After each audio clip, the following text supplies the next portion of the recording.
would. Because you see, the person who asks that question doesn't understand that he or she is also raced. So to ask me when am I going to stop, or when, if I can, is to ask a question that, in a sense, is its own answer. Yes, I can write about white people. White people can write about black people. Anything can happen in art. There are no boundaries there.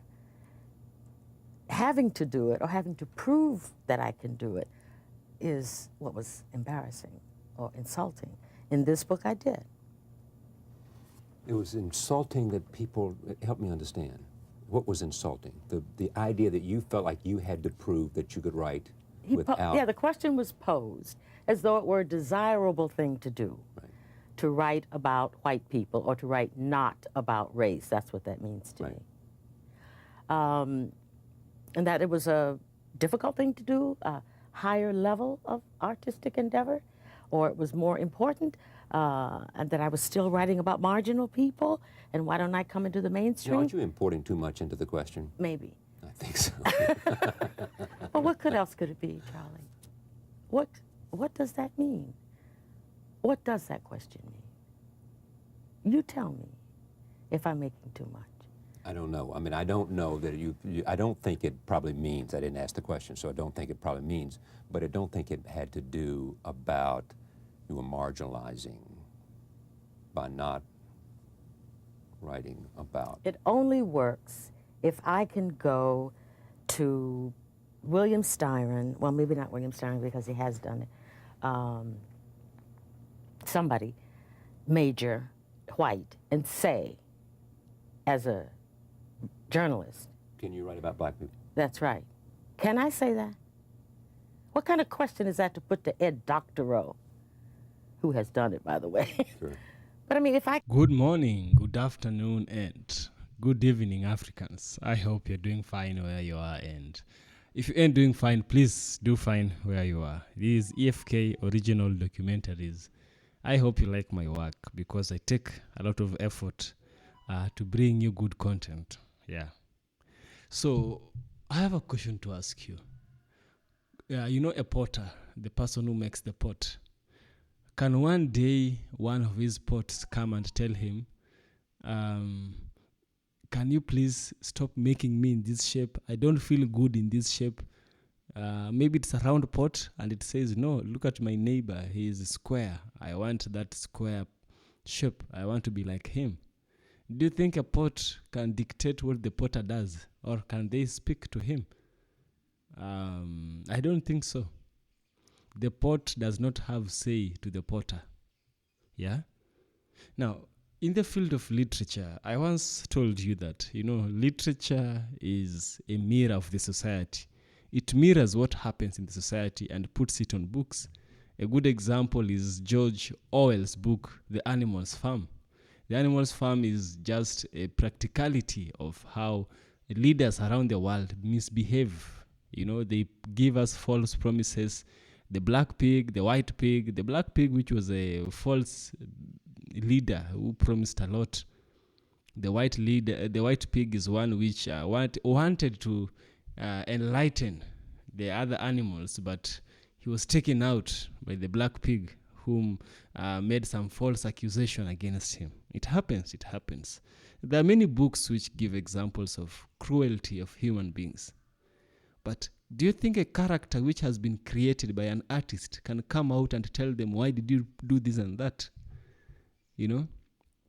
Literature is a vehicle to the society. Literature is a tool of communicating to the society. Basically, that is what it is, right? Songs, poems, this and that, it's just a tool, Now, an interview was done with a black American and a white person. A white person was interviewing this black American artist who writes books. And in all her books, there's always a theme of racism. A theme of the main characters are always black, and she does not kill the black characters in her books. Instead, you might find a white character perishes, a white character does not succeed in their whatever wrong they might be doing in the book. Now, these things seemed to have bothered the white community, and now in an interview, it was exposed that it was actually bothering the white community. Now, this gentleman is asking this lady, why is it that in your books you speak about racism? Why is it your main characters are always black and not white? It's an impressive thought. Remember when I asked you, does the pot have a say to the potter? I want us to answer that question by listening to this video. Yeah, it's a philosophical one, and so I want you to put on your garments of knowledge and let's watch this. I shall give you my thoughts by the end of the video, of course, where we shall also have a deep critical analysis. Let's dive in. Bill Moyers, I think, once asked you the question, can you imagine writing a novel that's not centered about race? And you said absolutely. Yes. Will you? That's what he asked me. I think, see, I answered the question he didn't pose. You know, Tolstoy writes about race. Yeah. All the time. So does Zola, so does James Joyce. Now, if anybody can go up to an imaginary James Joyce and say, you write about race all the time, it's central in your novels, when are you going to write about what? Because you see, the person who asks that question doesn't understand that he or she is also raced. So to ask me when am I going to stop, or when, if I can, is to ask a question that, in a sense, is its own answer. Yes, I can write about white people. White people can write about black people. Anything can happen in art. There are no boundaries there. Having to do it or having to prove that I can do it is what was embarrassing or insulting. In this book, I did. It was insulting that people, help me understand, what was insulting? The idea that you felt like you had to prove that you could write without... Yeah, the question was posed as though it were a desirable thing to do, right, to write about white people or to write not about race. That's what that means to me. And that it was a difficult thing to do, a higher level of artistic endeavor, or it was more important, and that I was still writing about marginal people, and why don't I come into the mainstream? Aren't you importing too much into the question? Maybe. I think so. Well, what else could it be, Charlie? What does that mean? What does that question mean? You tell me if I'm making too much. I don't know. I mean, I don't know that I don't think it probably means, I didn't ask the question, so I don't think it probably means, but I don't think it had to do about you were marginalizing by not writing about. It only works if I can go to William Styron, well, maybe not William Styron because he has done it, somebody, major, white, and say, as a journalist. Can you write about black people? That's right. Can I say that? What kind of question is that to put to Ed Doctorow, who has done it, by the way? Sure. But I mean, if I can say, when are you going to write about black people to a white writer, if that's a legitimate question to a white writer, then it is a legitimate question to me. I just don't think it is. You know, so the glove has to be pulled inside out. If in other words, it's not a literary question. It has nothing to do with the literary imagination. It's a sociological question that should not be put to me. I couldn't ask that of any writer who was, I wouldn't ask it of a black writer when you're going to write about white people. Now, maybe I'm wrong. You can tell me now or later if I've blown it up all out of proportion. I don't think so. I just don't know what the question means except what I think it means. You think it may just be a little question, a little curious, small incidental question. When are you going to... Maybe I'm responding because I have had reviews in the past that have accused me of not writing about white people. I remember a review of Sula in which the reviewer said, this is all well and good, but one day she, meaning me, will have to face up to the real responsibilities and get mature and write about the real confrontation for black people, which is white people. As though our lives have no meaning and no depth without the white gaze. And I've spent my entire writing life trying to make sure that the white gaze was not the dominant one in any of my books. And the people who helped me most arrive at that kind of language were African writers. Chinua Achebe, Bessie Head, those writers who could assume the centrality of their race because they were Africans. And they didn't explain anything to white people. Those questions were incomprehensible to them. Those questions that I would have as a minority living in an all-white country like the United States. But when I read the poetry of César, or the poetry of Senghor, or the novels particularly, Things Fall Apart was more important to me than anything. Only because there was a language, there was a posture, there were the parameters. I could step in now, and I didn't have to be consumed by or be concerned by the white gaze. That was the liberation for me. It has nothing to do with who reads the books. Everyone, I hope, of any race, any gender, any country. But my sovereignty and my authority as a racialized person had to be struck immediately with the very first book. And it was strange because in this country, many books, particularly then, 40s, 50s, you could feel the address of the narrator over my shoulder, talking to somebody else, talking to somebody white. I could tell because they're explaining things that they didn't have to explain if they were talking to me. It was that.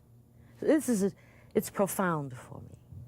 So that I may be, you may be right, maybe I'm over-dramatizing the whole question, which was innocent enough because the problem of being free to write the way you wish to without this other racialized gaze is a serious one for an African-American writer.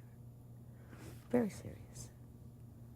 I think this is one of those times where what you just said, you gave and ennobled an answer regardless of the significance that's good. of the question. Now, I really love how the interview went by the white, the white interviewer, the white TV presenter, was very respectable to the black woman. And the black woman is Toni Morrison. Yeah, she is a black American author, Here's an overview. Her name is Chloe Anthony Warford Morrison, also known as Toni Morrison, was an American novelist and editor. Her first novel, The Bluest Eye, was published in 1970. The critically acclaimed Song of Solomon was also written by her, I believe so. Now, she was born in February 18th, 1931, in a place called Ohio in USA. She died on 5th August 2019, aged 88 years. Yeah, she lived, we can say she lived. She was influenced by characters, Black American characters such as James Baldwin, Zora Neale Hurston, we have William Faulkner, Doris Lessing, and Henry Dumas. She had her education at Cornell University. Now, what's this beautiful late sister known for? What is she remembered for mostly? She wrote a novel called Beloved, which is also based on a true story of an African-American enslaved woman. This book was a bestseller for 25 weeks and won countless awards, including the Pulitzer Prize for Fiction. In 1993, Morrison became the first black woman to win the Nobel Prize in Literature. the first black woman to win the Nobel Prize in Literature. That's a powerful title, you know. Yeah, I think she's in Guinness Book. First black woman to win a literature, to win an award to win a Nobel Award in literature. Wow, that's, you know, she was very intelligent even in the discussions. She gave a beautiful answer. Now, there is a form of hypocrisy that I sensed the white presenter was presenting, you know, the white interviewer was presenting. Now, he was like, why do you write about racism? Can't you write about white people? Can't you not write about racism? You see, can't you not write about racism is equal to, can you write about white people? Those are two things which are similar, but even though the words are different. Now, the problem of the black person in the United States is a problem of slavery, and the slavery was caused by the white enslavers. You understand? Now, one way to uplift the black individual is through literature. One way to uplift a black individual is through such things such as characterizations, you know. And making a black character dominant in your book is one thing to uphold, you know. Because history itself, the history we read, was written by the white person, right? The history was written by white people, and we don't know how much lies they put there. Today is when we are discovering, oh, they did this, which was a lie. Oh, they did that, which was a lie. So me seeing black people presenting the black community, presenting the black characters as their main characters, I don't find no problem, because you won't find a white person presenting a black figure as their main character. In fact, they will present the black figure as a criminal, you know, just like Hollywood puts it. You ask people in the streets, what do you think of black Americans? Even Africans, some Africans that I know speak badly about black Americans. I personally know them. They speak badly of black Americans just because, I don't know, they are misinformed. I don't know. But maybe it's because of the social media and the Western media. The Western media paints a bad image of black Americans. So do you expect another black American to come and paste and paint another black image of black people? I don't think so. The writer Toni Morrison was also, she made me proud when she said that if she was presented with a book from the Nigerian author Chinua Achebe, the late brother as well, and another author who is white, I didn't catch up with the name, she would choose Chinua Achebe because she relates more with the works of Chinua Achebe, who is all the way in Nigeria, and the white writer is just in her neighborhood, but she connects more with the person who is miles away, you know, across the Atlantic in Nigeria. That shows you how much she identifies. That shows you how much she appreciates her African values. And she has not failed us, not anymore, in the conversations. Many Africans, many black people, some of us would just go for the money, go for the publicity, go for the fame, and betray the black person. But with the writer, Toni Morrison, I applaud her. I really, really applaud her. May God rest her soul in peace where she is. Yeah. And I hope you found value in this video. If you did, kindly subscribe. I will so much appreciate. And remember, see you in the next one.